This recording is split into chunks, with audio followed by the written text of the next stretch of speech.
What's going on, guys?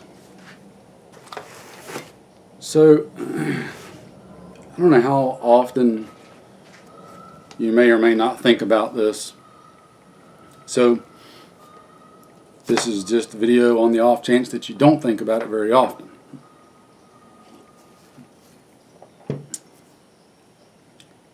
Medical supplies, medical training, medical equipment, etc. How much thought have you put into it? How much thought have you put into it for long-term, grid down, raw, catastrophic, crap at the fan situations? How much have you put into it for everyday life? I'm sure many of you probably watch Skinny Medic's channel. And just like Skinny Medic says all the time, you never know when you're going to be the first responder. And there's a lot of truth in that. One of the things I always try to express to folks when I'm talking with them about stuff, survival, preparedness, the whole thing, it's not just about, the long-term raw events. Everything applies to everyday life as well. There's all kind of reasons to be prepared for stuff every day, right?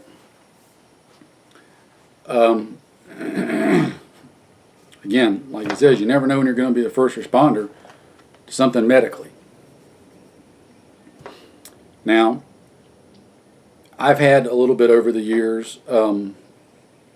I grew up around it somewhat. My father was a corpsman in the Navy. And I've had friends in medical field on and off through my whole life. One of my best friends right now is a practicing medical professional. Years back, boy, that sucks to say that. You younger guys listening, don't get old. Admiral Akbar was right. It's a trap. Back in the younger days, no, seriously, years back, I was a 911 operator and fire rescue dispatcher for a while,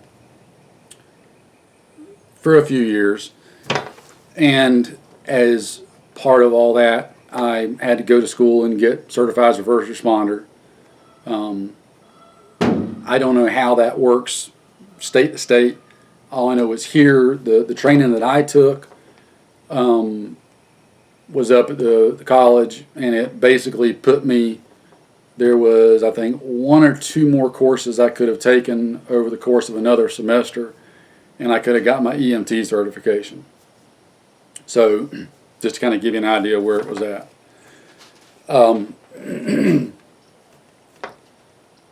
That's one of those things that the pendulum goes both ways. If you don't use those skills on a regular basis, they're definitely perishable. However, when you get that kind of training, you'd be surprised in an emergency how quickly little things come back to you. Like right now, there's a whole bunch of stuff that if you ask me questions, I probably couldn't think about it and get the answer. But throw me into an emergency situation and stuff just starts popping back happening. It's weird how that works, but it does.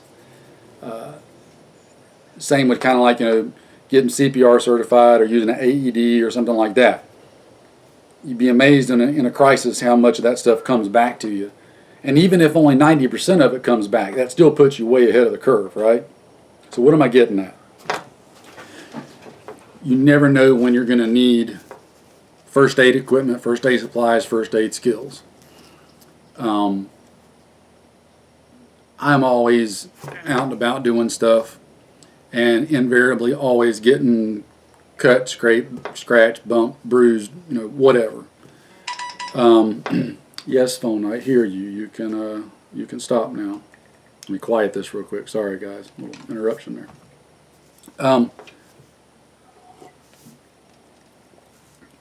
So I've generally always typically tried to keep a good supply of medical stuff around. All of my gear, I've always got at least a bleeder pouch on there, and then generally somewhere else, either on my pack, in my pack, somewhere, an actual larger first aid kit. Try to keep stuff around the house, etc. Real life situation.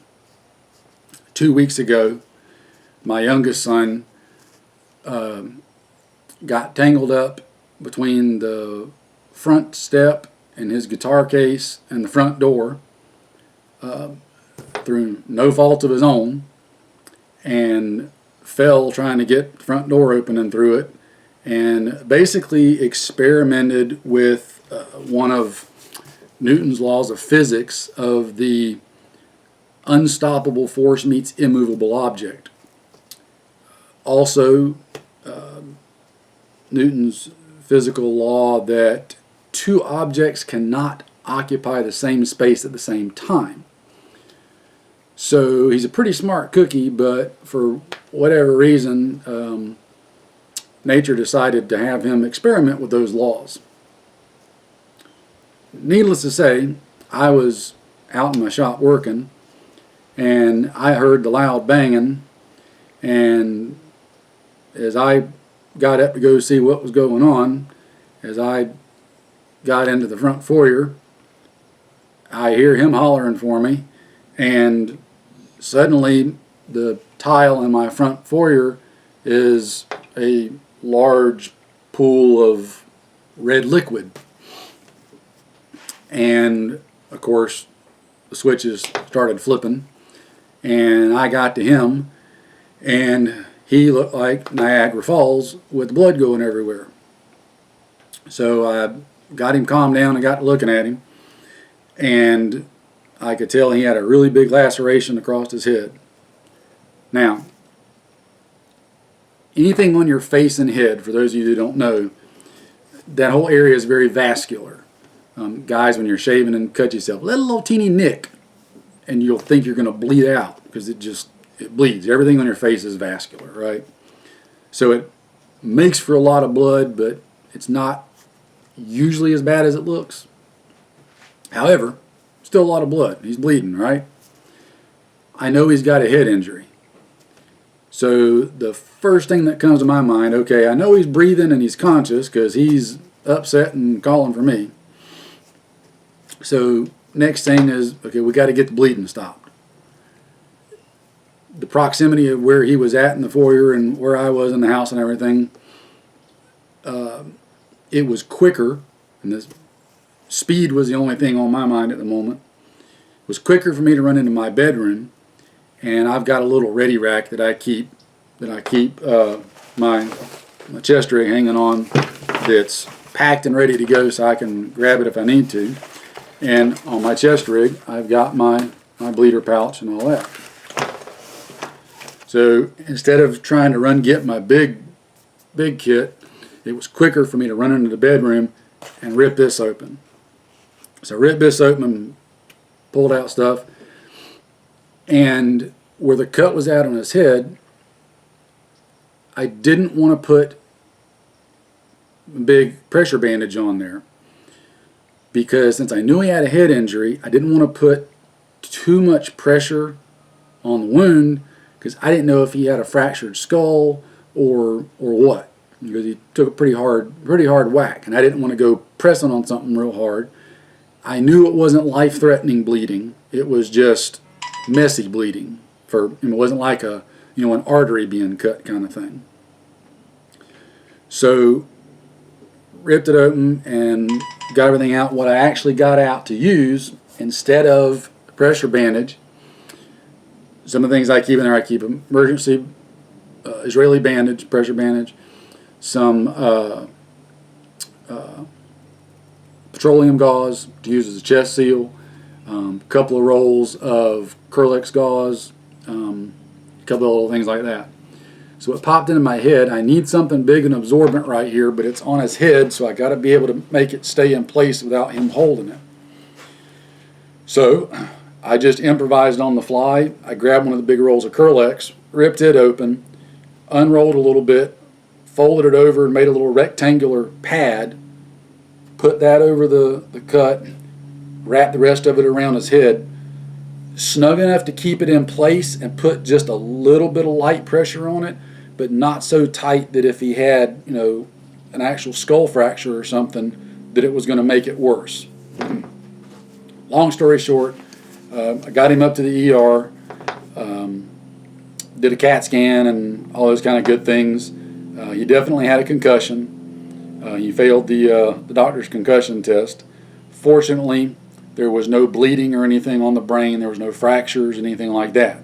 He just had a good, mild concussion. From the time we got to the ER until the time we finally left, he had made a dramatic improvement and change for the better, which me and the doctor both were very happy with. So 5 stitches later and a couple of days of light bed rest, or light duty and lots of bed rest, I should say, he's doing okay. Already had a follow-up with the regular doctor and checked out. All that's good. There were some other things that showed up on the CT that we were unaware of. That's a video for another time. My point is with this, some of our stuff we're not going to use every day. But if and when the day comes you need it, you'll be really glad that you had it. That goes for magazines for that rifle, magazines for that pistol, bandages in that bleeder kit, first aid kit. When you need them, you need them. You might not need them every day. You may go months and never need them. But when you need them, you need them. So what I want to encourage you guys, I know most of you probably think about it, but just on the off chance that you don't or haven't or whatever, make sure you put plenty of focus and attention on your first aid stuff. Make sure you differentiate when you're putting together your gear. The difference between having a bleeder pouch on your gear versus an actual first aid kit. They're two different things. They can be used for some of the same purposes, but they're two different things, put it that way. Go get some training, right? Even if, go look at your local community colleges. Maybe even your high schools or stuff will offer it to the public. I don't know. Check around. Go take a basic first aid class. Go take a CPR class. Any of those things. Anything you can do to up your basic medical knowledge and skills, do it. You never, ever, absolutely never know when you may need those skills. We go train with our rifle. We train in other martial arts. Martial meaning martial arts, not necessarily just karate, that sort of thing. Martial arts, guns, knives, fists, the whole 9 yards. You train in all that. You train in those medical skills. Even just basic medical skills is going to give you a big head start in the event of an emergency. And it very well may be, one of your own loved ones that you have to use those skills on. You can get some basic medical supplies for relatively affordable prices. There's multiple good places you can go to get them. North American Rescue, Skinny Medic, go over and check out his YouTube channel. He's actually also got a web store where he says medical supplies. You can piece stuff together. You can buy pre-made kits. But get those things, learn how to use them as much as you can. And even if there's things in there that you don't know how to use, sometimes it's still a good idea to have them because somebody else may know how to use them. And if you've got those items, then someone else is around that's got the knowledge and experience. You'll at least have the equipment for them to use. So don't neglect your medical skills, medical equipment, all that kind of stuff, okay? I mean, this is just a one first-hand example of an absolutely normal day under normal circumstances with nothing going on. It was just a freak accident. And it went from being just a normal day and everything fine here at home to all of a sudden, I'm wrapping gauze around my youngest son's head, trying to stop a lot of bleeding and get him up to the emergency room and hope that he doesn't have too bad of a concussion. I mean, just like that. I mean, literally just like that. That's how it happens. So get the stuff, practice with it, have it available, have it ready to go, just like you do everything else, okay? I'm not going to waffle on too long on everything. Just wanted to put that in the forethought of your mind. Sometimes that can be one of the less glamorous aspects of being prepared and survival and all. But you got to have the medical stuff too. Got to have it. Take care, guys. Stay safe, and I'll see you in the next one.